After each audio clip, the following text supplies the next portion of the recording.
Hey guys, before we start this episode and get right into deep diving into the whole collaboration process of Urban EDC, I wanted to let you know that this episode is also sponsored by Urban EDC.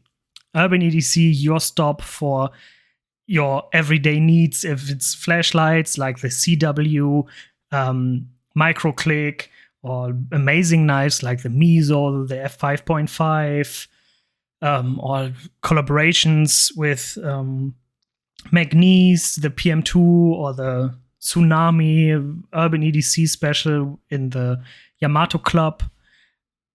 It's an amazing shop, and I hope that we, Yongso and I, can give you a deep dive and an even closer look into the shop of Urban EDC. Have fun. The recording is actually already running, so okay, great. Moin Moin and a dear welcome to another episode of Tim's Sprachnachrichten, or for you English-speaking people out there, Tim's voicemails. And maybe some of you already recognized the voice of my guest today, and that is, again, Yongso of Urban EDC. Welcome, man. Hey, Tim. Thanks so much for having me on. Yeah, it's a pleasure again.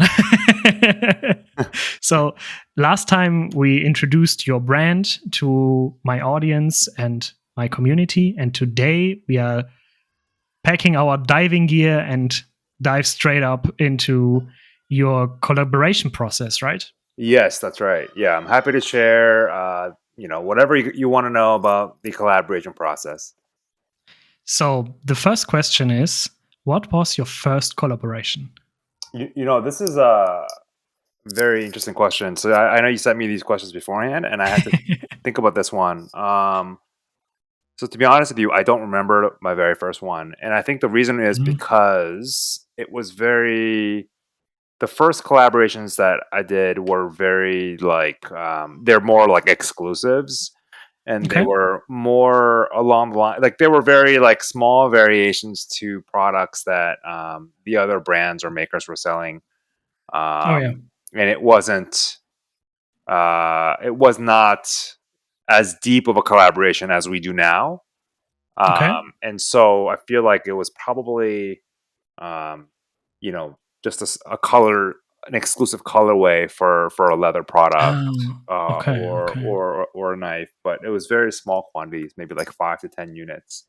But that's how it began. And then, obviously now our collaborations are a lot more, significant, I would say, more deeper. And this is how we're planning to build our brand. So, yeah.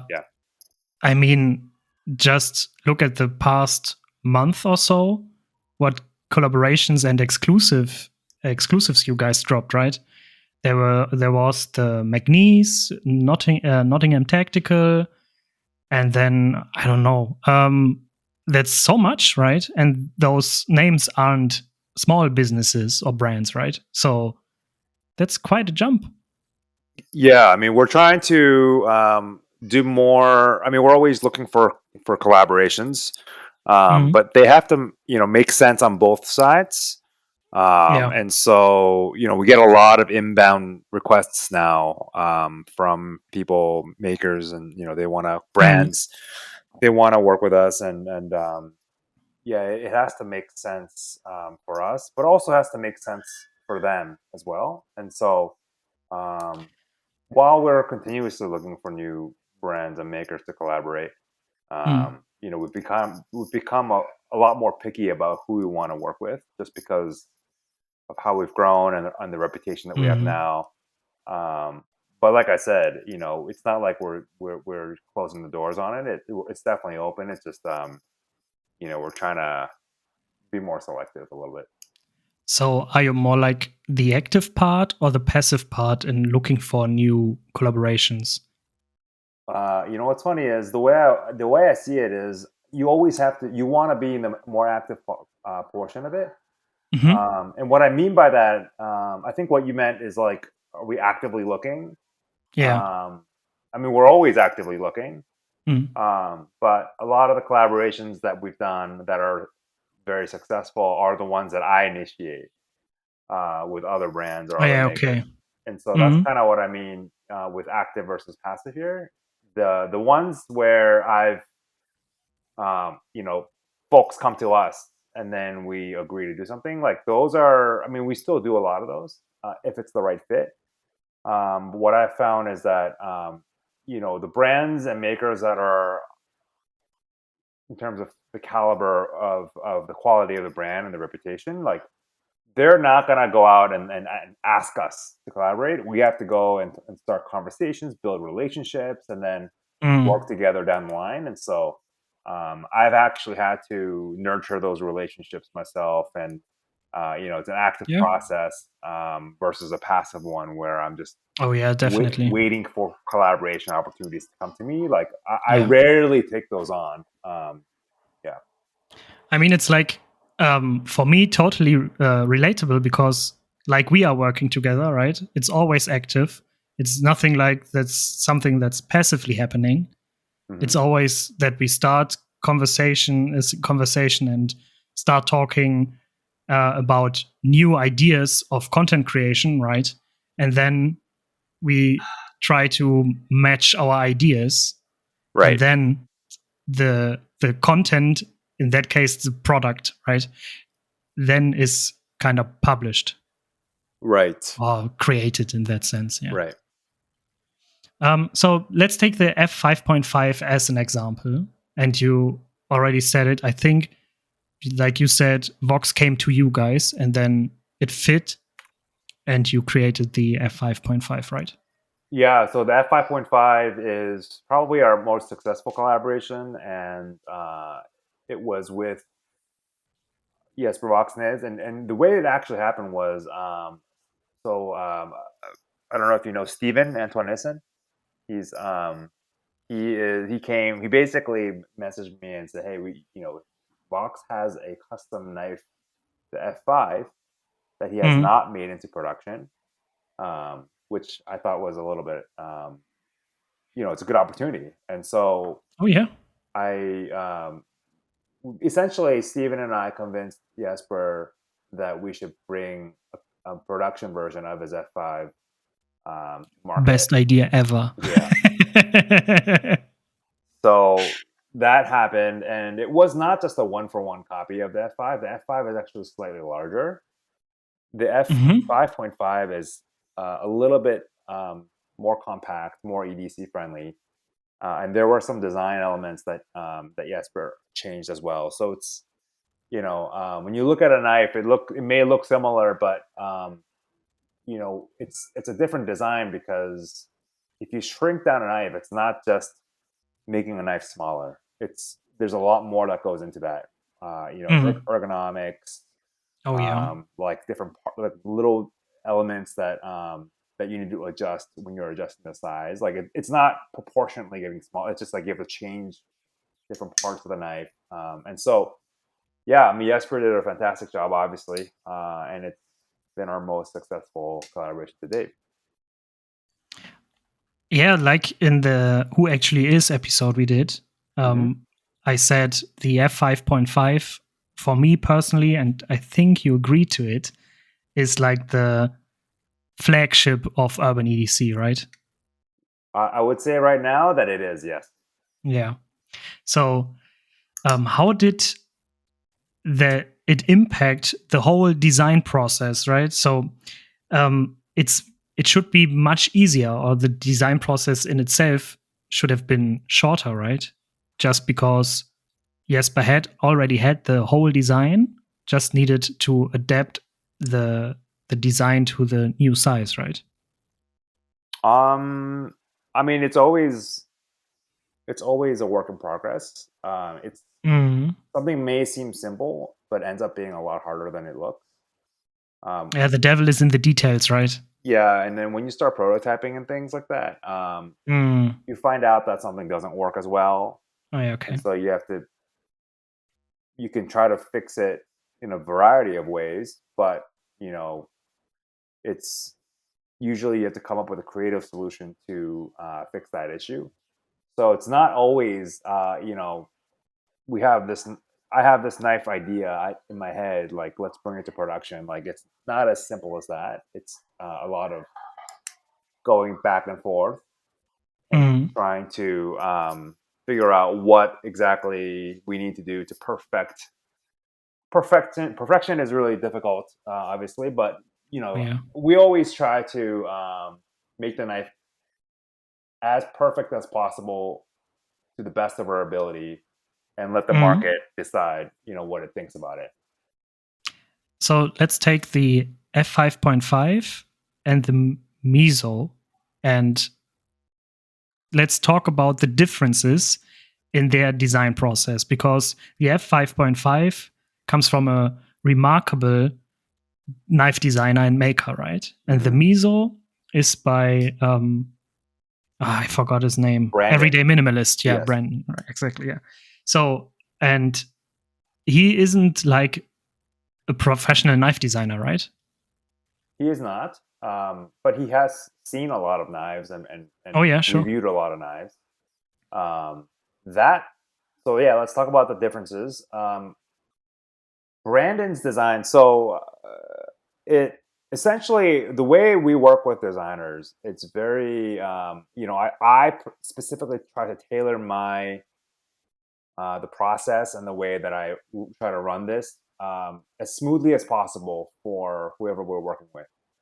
Mm-hmm. And so I adapt to their style of Okay. how they want to work. And so Brandon had an idea for a design, and we he didn't know any computer CAD design stuff. So I worked with our OEM, and we essentially created the drawings.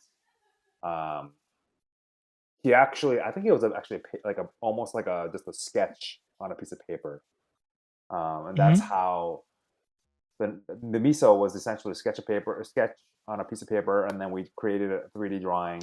Yeah. And then we created prototypes, and then once we got the prototypes in hand, we really fine tuned it. For example, like the rounding of the spine, where the jimping was on the spine, uh, the style of jimping on the spine.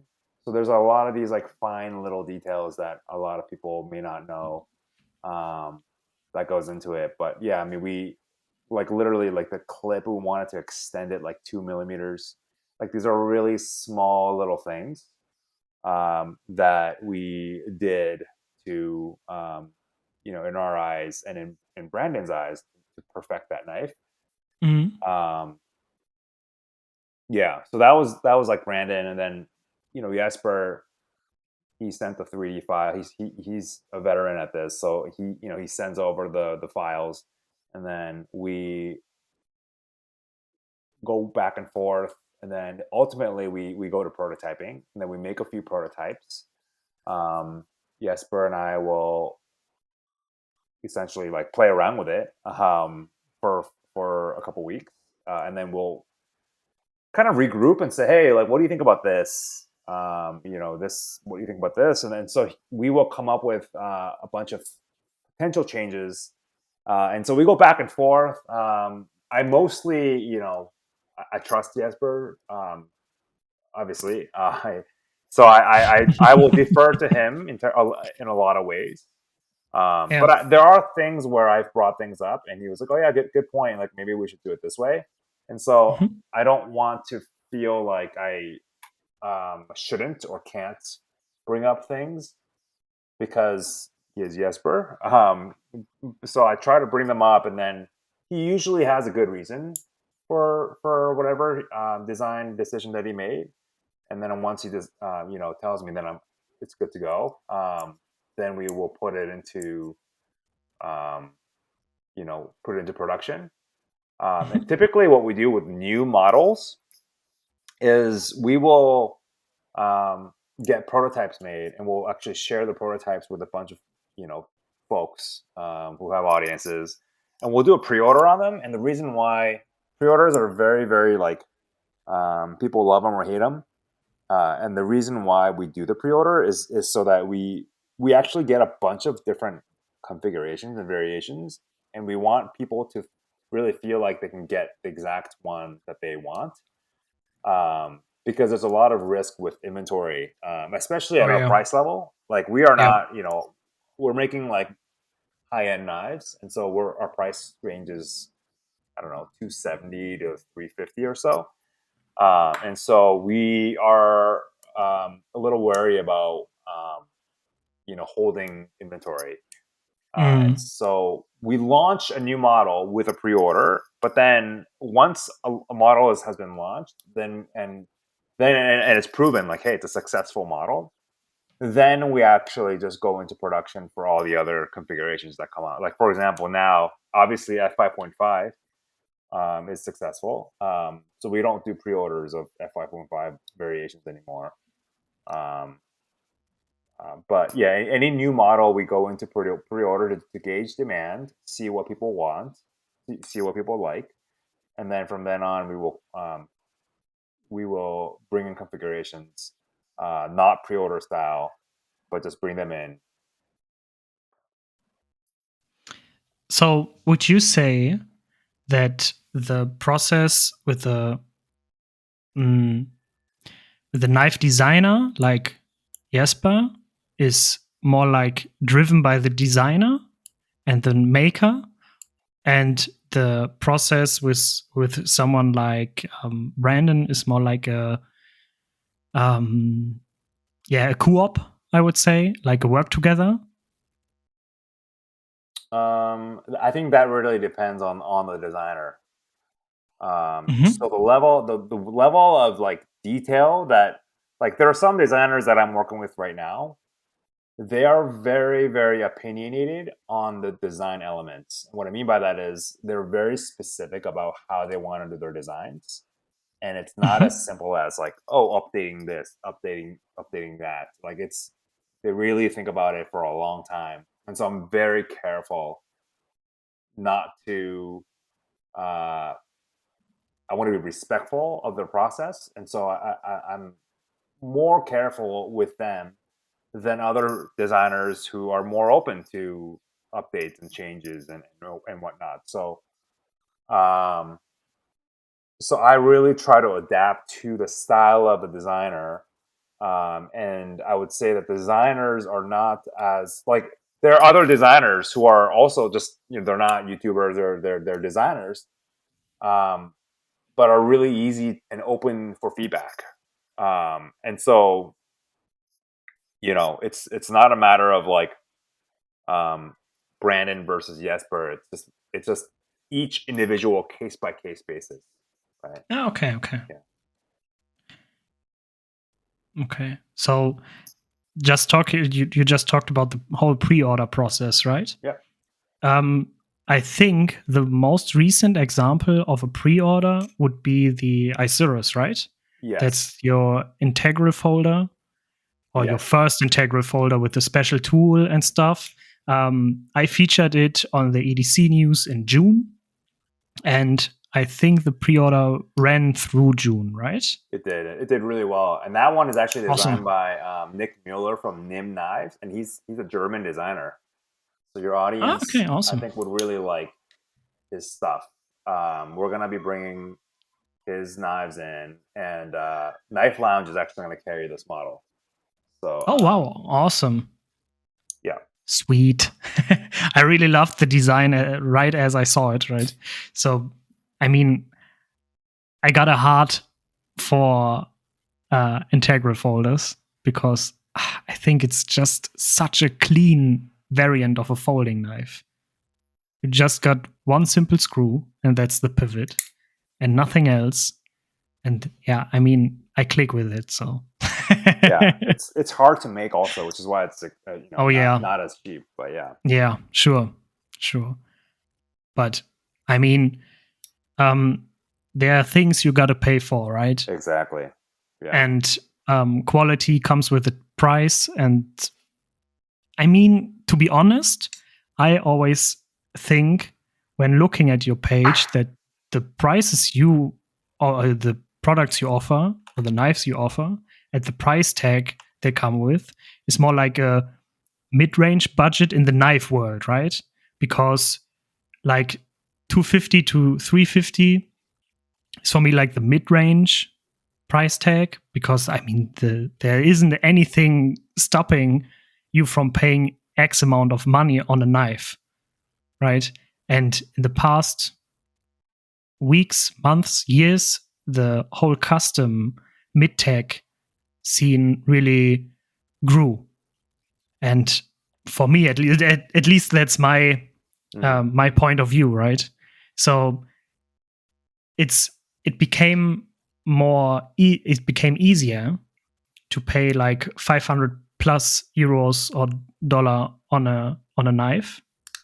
And for me, the 250 to 350 is like the sweet spot of a price tag on a knife, because you don't have to pay as much as for a $500 knife, right? But the differences in quality are so minimal that it's from the whole usage doesn't really differ, right? Yeah, I mean, value is in the eye of the beholder, and so someone could say this $500 knife is, because of these tiny little details, it's way better than a 250 or 300. Like, that's all up to whoever is making the decision. But yeah, I mean, sure, you're right. definitely. I do agree with you that in terms of quality, fit, and finish, the knives that we produce are up there in terms of 100%. Yeah. the materials we use. And it's not as easy as just putting together a design. There's a lot of work we do with our factory to really hone in on the action as well. So we're adjusting small things like thickness of a lock bar, for example, so you get more of a smooth shut action. Like, there's small things that we do. A lot of knife people, they just hear what the OEM is and automatically assume that it's a certain that it's going to feel a certain way, and there's some truth to that. But I think at the same time, it's not always the case. Like, we always we're always adjusting small things, even with with our factory, just to really nail it down. And I mean, unless you really nerd out about knives, which a lot of people do, but unless you really know your knives, I feel like it's really hard to really know what went into a design, right? 100%. Yeah. So if you would rely on the quality the OEM is offering, why should you start prototyping, right? In the first case. So, because if you say, okay, the OEM is putting out this and that quality, why should I start prototyping? Right. If I know the quality will be X, right? Right. So there isn't any need for prototypes, but prototyping gives you the chance to adapt the knife to your qualities, to your quality liking, right? To your standards. So it's all the whole fine-tuning stuff, right? It's the fine-tuning stuff, yeah. Yeah. So what are you looking for in the whole prototyping process? When do you know, okay, this is the final prototype? Are there certain things you are looking for, or does it differ from project to project? Usually, well, there's certain things that I'm looking for, but those things are very fluid. So, for example, the Isurus. The thing with the Isurus is that, well, first of all, when we got the prototype, we were blown away. It was nearly perfect already. Oh, wow. Awesome. Yeah. The only thing we wanted, and Nick Mueller and I agreed on this one. And so actually, I was going to suggest it, but then he suggested it first. And so we were right on the same page. It's the cutout bar, the lock bar access. We made the front scale cutout. It's extremely subtle, so you can't really even see it. Like, the point of it was that we wanted to make it so that it's not noticeable.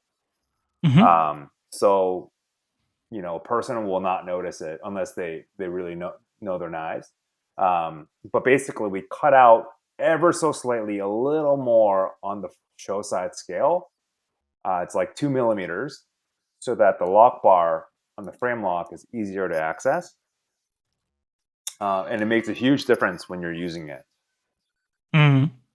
And we both agreed on that change. And so we just made that change. And that was it, actually. Oh, wow.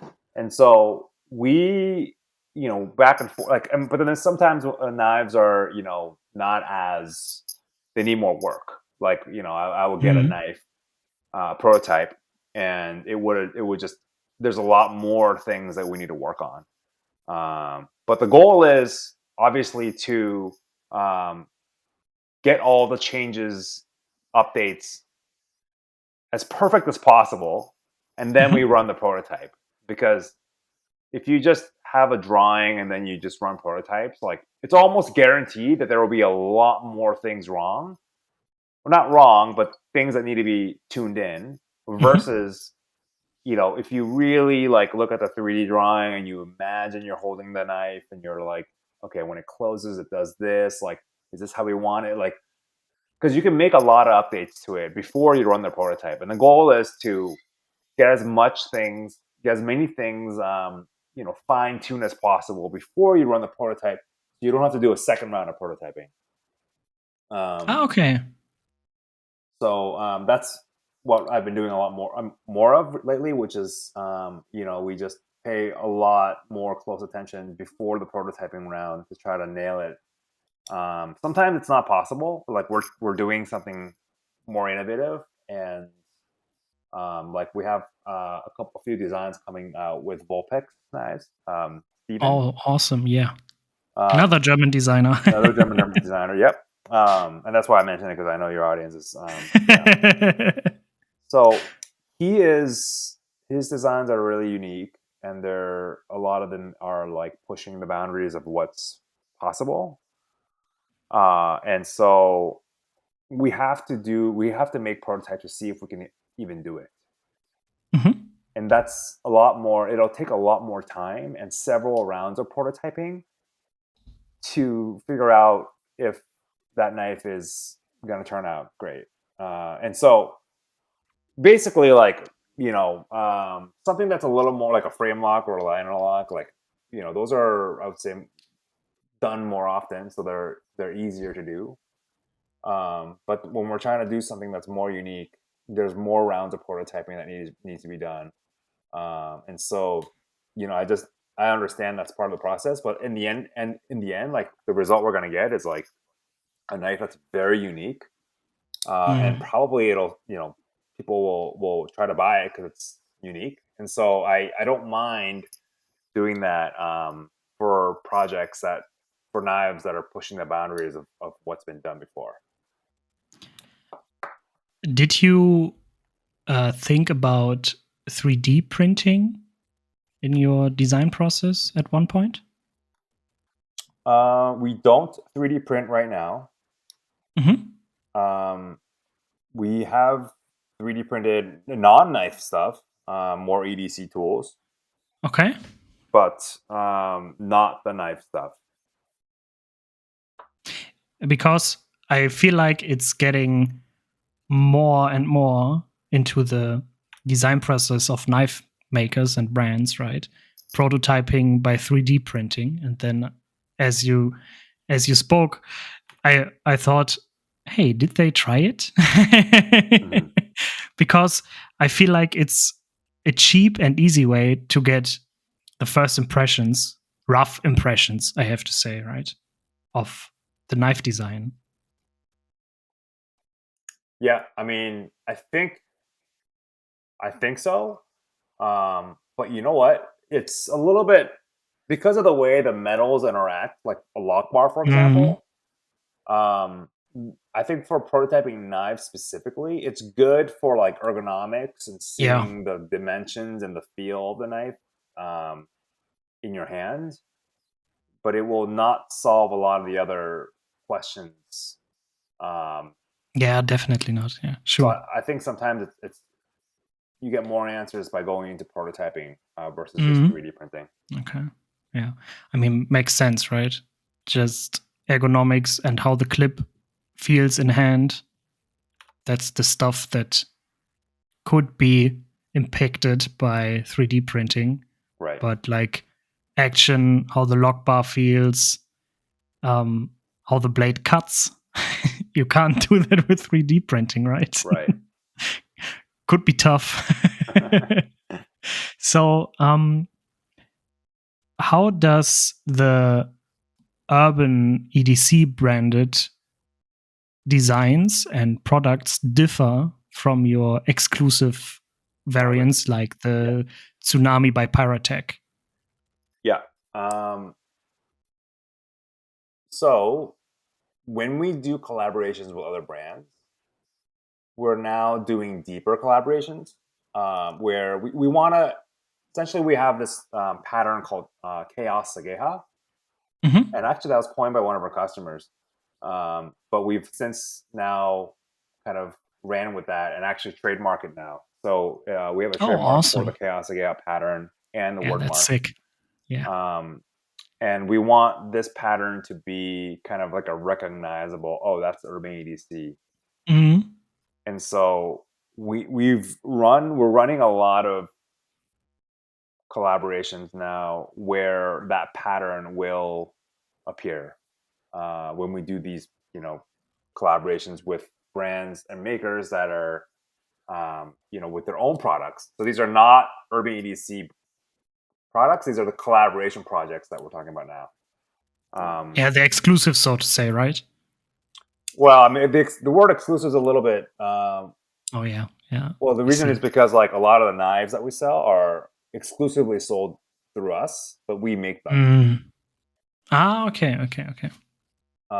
So I think this is actually a good difference. Is like all the like the Isurus and the F5.5. These are our products. These are Urban EDC products, right? Yeah. But then we'll have the Nottingham Tacticals collaborations, or the Pyratech knives that you mentioned. Like we always try to put the Sageha pattern on there as a branding element, and we will rarely we will make some exceptions to like extremely high caliber knife brands, but we want to stay away from just bringing in stock inventory that they're selling to everyone else. Like that's not our model anymore. It used to be, but that's not our model anymore. Yeah, I mean that's the part I get from your homepage, right? If I scroll through it, it's always branded Urban EDC F5.5 or Urban EDC or Urban EDC X Pyratech, right? Magnese, whatever. It's always like collaboration product or your own. Exactly. Yeah. So we want to make that very clear that these are either a collaboration project or it's our own. After the whole prototyping stuff, right? How do you publish and advertise your product? And maybe we can compare your product versus the collaboration product.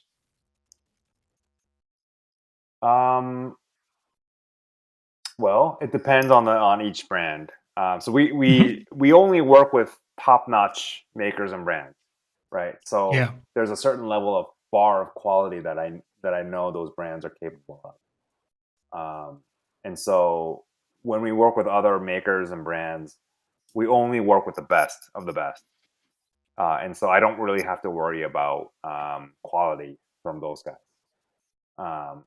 For our stuff, we also extremely high quality. Like basically, our branding and our like values is like extremely high quality, but prices that aren't custom, crazy high prices. Like that's kind of like Urban EDC's like motto. I would say we call it grails within reach.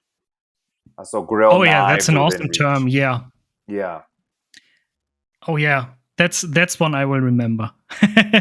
Grails within reach is is what we're actually. We also we're gonna trademark that one also. It's actually in the process of that, and use that more of like, kind of like our new, not really a new model, but just we've been doing it for a while, but like just solidifying like this is what we do is essentially we don't take any shortcuts on quality. Like they're the highest quality stuff in my eyes, that you can find, and they're more attainable than getting a custom piece that's like in $1,000 or something, right? Yeah, I mean, it nails the whole point I tried to make a few minutes ago in one sentence, right? So Grails like within reach, right? Yeah. As you said it, I was like, oh yeah, I feel that one. Yeah. No, that's what we try to do is use unique materials only found on customs. Like we did a run of F5.5s and zirconium scales, and Oh yeah, people absolutely fancy went stuff. crazy for that one. Sold out Yeah. super fast. We're doing more, like a bigger run. And the zirconium had this like really interesting entropic pattern to it. And so when we treated the zirconium, it like brought out this like, it's almost like ice, like when or water starts to freeze over, there's like this like beautiful like pattern of like, just like a natural pattern that emerges. It was like that inside the zirconium. And so, I mean, this That's kind of, awesome. this kind of level of detail and quality, you're not going to find it. We sold it for $349, and people were That's so shocked. cheap, really. People were shocked.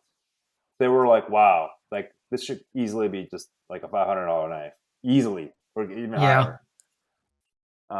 And so that's essentially what we're trying to do is go direct, like basically make it attainable for everyone to have this level of quality with this like unique material, and have as many people experience it as possible. Yeah, I can remember as when we talked about the zirconium F5.5 on the EDC news, we also were totally blown away by the price, because zirconium is such a premium material that you always, okay, if I want zirconium, I always got to pay X amounts of dollars more, right? On a pen, it could be instantly 100 or 200 bucks more, and on a knife, that could get really expensive really fast.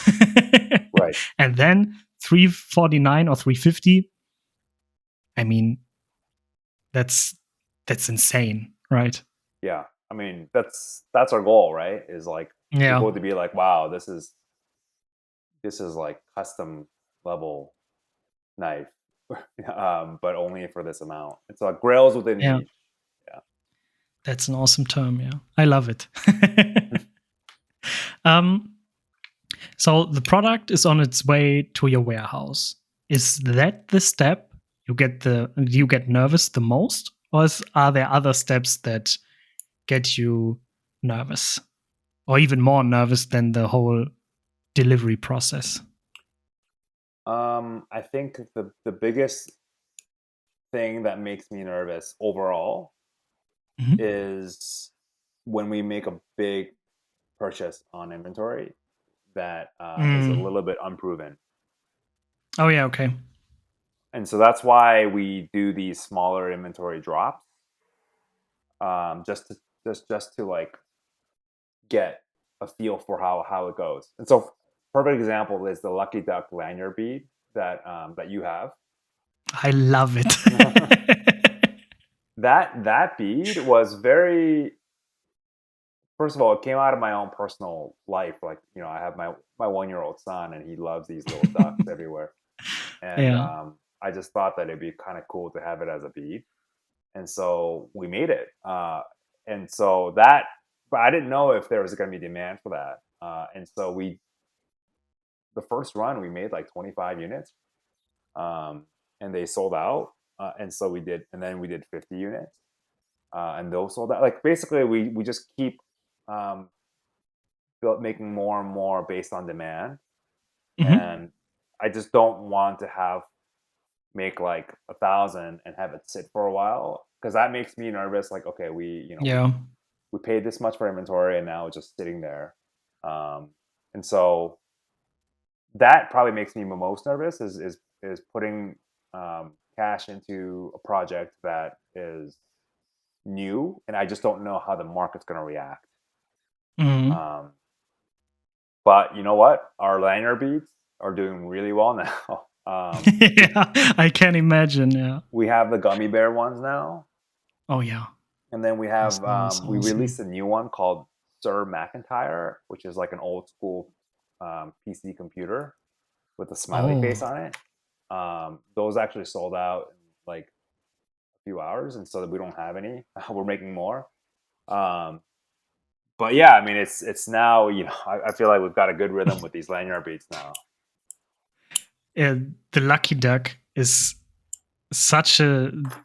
I don't have a thing for beats that much, but the Lucky Duck is like the beat I always have to put somewhere in my carry, even if it's just sitting there, not on a lanyard itself, on a knife or something. Just if it's in my pockets and I'm happy, right? I always have to have it with me. And my girlfriend found that so funny that she gave me a bigger one, like a real one for your bathtub, and put it in my car, right? So I'm always driving with a Lucky Duck or a duck in front of my car, right? So that's awesome. It's so funny. Yeah, I just love the Lucky Duck. I mean, it's like a lucky charm, right? Yeah, exactly. Yeah. So, how do you prepare your drops in your shop? This is a great question. I have right now. We use Google Sheets, and everything is organized. We have the product title we have the title of the product. We have like the drop dates. We have contact info on there for the makers. Like everything's in there. And so basically, each time I bring anything into the shop, I will record it on that sheet, and then we organize it by drop date. So everything is planned out that way. Okay. We have drops planned out for the entire month, so we are 4 weeks out right now on drops. And so it's makes it really easy. Well, it's not easy, I'll tell you that. Like, and to be honest, like, I think that this is where a lot of people we've always had drops on Wednesdays.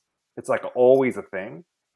And we've built this rhythm and momentum where people know that at 12 p.m. Pacific time, there's an Urban EDC drop, and it's like ingrained in people's heads. And so, like, we always have a drop then. Like, we haven't skipped a week for like years. That's insane. Yeah, I think it's really important, for a lot of small makers also. If they're trying to get their brand going, you need to have consistency so that consistency is key. 100%. The customers got to know what to expect from your brand.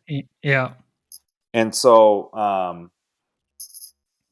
mean, we haven't skipped even like if it falls on like a Christmas day. I think last year it fell on a Christmas day, or maybe this year it is. Like, we just move the drop like one day ahead, but we always try to, without fail, like have a drop every single week. And so it's really important if you stay organized. Like, it's really important to plan ahead. And so I think a lot of the small makers now who are trying to scale up their brand, like it's inconsistent, and it's hard to build momentum that way. You have to continuously like have these drops that are that are building momentum. Yeah, it's like the same thing for releasing podcast episodes or YouTube videos, right? Same thing. Exact same thing, yeah, 100%. So when the product arrived at the customer, is that the point where you would say, okay, the process is done? Or is that the point where you rewind the process for the next edition of that product? Well, when the customer gets the product, that really is, if you think about it, I mean, depending on if they're a first-time customer or not, It's an important touch point. And so we want to make that an enjoyable experience. And we get feedback from each customer. So they get a little survey that gets sent out. If they have any issues, they just reach out to us. If they like the product, then we ask them to leave a review. And so it's like this feedback cycle. We want to hear from customers. I stay very much involved with the feedback process from customers. I never want to get too far away from that because they're kind of like, I get to hear directly from customers how they feel about products. And then what also happens is a lot of them will tell me what else they want to see. The Lucky Duck, for example, they'll say, "Oh, can you do it in this color?" Or the gummy bears. A lot of them will give me specific flavors / colors to do, and that's really good feedback also, because then I can be like, "Oh yeah, what? Let me put that into the next run." And so, and if you bring that to life, these customers will absolutely love you, because they literally they literally tell you what they want, and then you make it for them. Like, they will come back. Your loyalty for your brand will increase. Would you say that that's also the most crucial part in the whole collaboration process, or does it lay anywhere else? What do you mean, the customers? The customer feedback, yeah. It's definitely a really important piece to it. I mean, any feedback that we receive, is very valuable, and we want to develop. We want to develop these relationships with each customer, and so it's a constant open dialogue of like, okay, you like that knife? Like, what do you like about it? Like, what else can we do? And so it's never like, here you go, here's a product, and right, the end. It's always a constant nurturing of building relationships.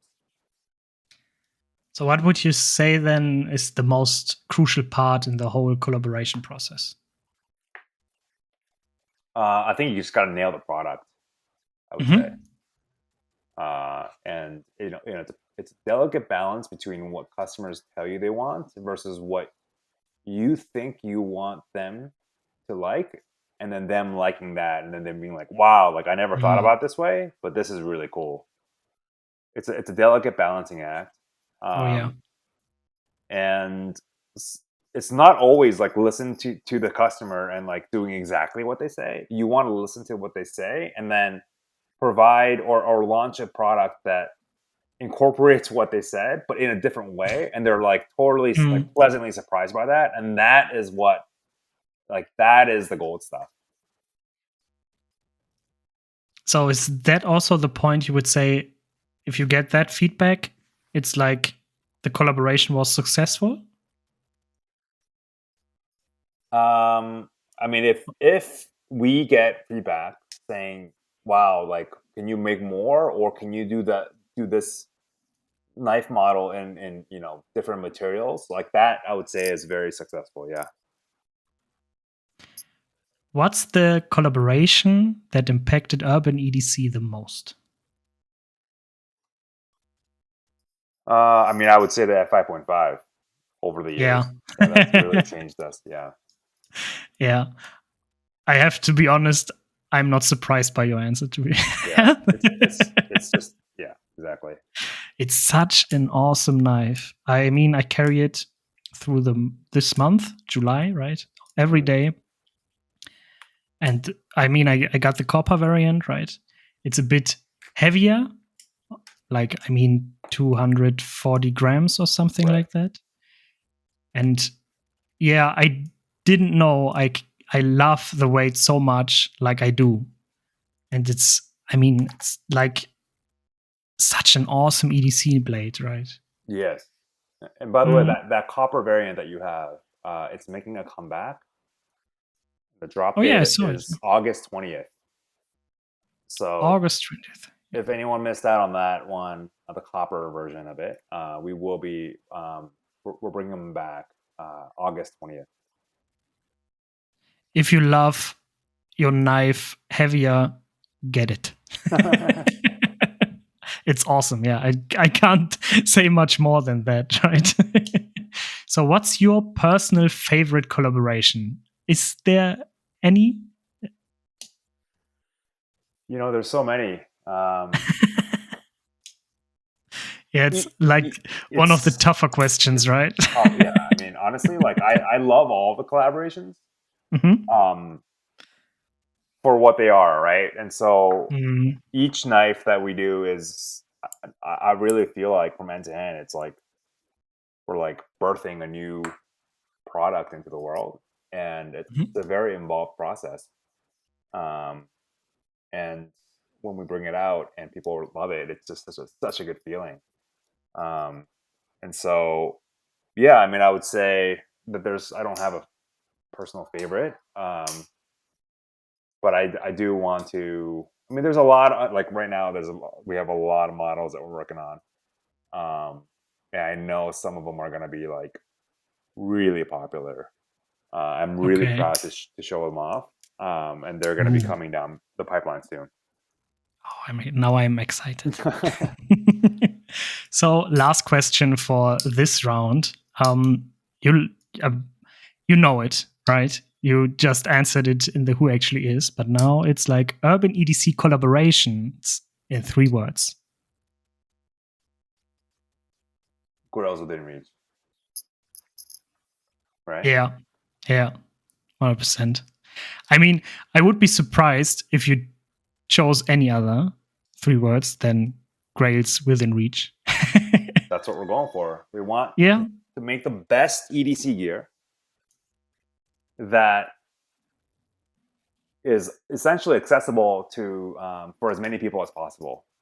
Yeah, and not compromising on quality. So we're making the best. Like we're not being like, oh, this is good for that price point. No, we're making the best. But like the price point is not what you'd expect. Is like what we're going for. Yeah, and you guys keep nailing it. Thank you. Appreciate that. So that's that, right? Young-So, it was a pleasure having you on again. I really love and enjoy talking to you. It's always like also something I learn. It's so awesome getting insights into your brand. And thank you for your visit. Of course, yeah. I'm happy to be on here again, Tim. Continue doing your awesome work. Thank you. Yeah. I will. So, that said, to everyone listening, have a good day. Stay as you are. Don't let your head hang low for too long. Have an awesome day. See ya. Bye-bye.